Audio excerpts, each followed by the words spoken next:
anlashqa birinchi masala bir ota-onaga nisbatan agar o'lcham qo'yish to'g'ri kelsa, eng avval o'zining kimligini süzük bilishi lozim. O shuni bilgan vaqtda ondan keyin u farzand tarbiyasiga bir kim ta'kidlamasimi, so'zlamasimi, doim uning samiga sep turmasimi, o'zligidan atlanadi. Chunki uning o majburiyati unga sirtdan bir kim yuklagan majburiyat emas. Uning shirkati, idorasi yoki boshlig'i degan ish emas. Ya'ni o'zining kimligidan kelgan bir ichki taqozo.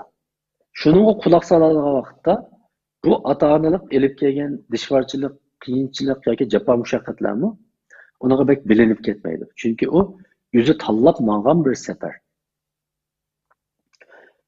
Mesela biz oilalarda nurg'un dadalarning yoki onalarning bunda qaqishini anglaymiz. Mesela men shunday ko'ngil bo'lyapsam balamga, dadasining kari yo'q. Mening ham balam bitti bu. Shuni tug'ashtirsin. Shu mening karim bo'lmadi dedi. Erlarmi shunday dedi, dadalarmi? Mush anası için tutmadı.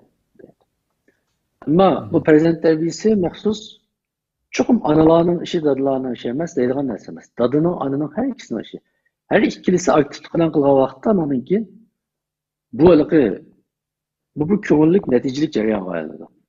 Agar yana birisi sal qaradi deydi yoki dadasi sal qaradi. O vaqtda ana bo'g'ichi dadasining kari bo'lmadi qarasam, shu mening karim bo'lmadi desa to'g'ri bo'lmaydi. O yanıla o'zining onalik majburiyatini ado qilaverishi lozim. Chunki bu dadasi uchun qilib bergan ish emas, tegi tekdidi. O faqat o'zining bir majburiyatini ado qilyapti xolos.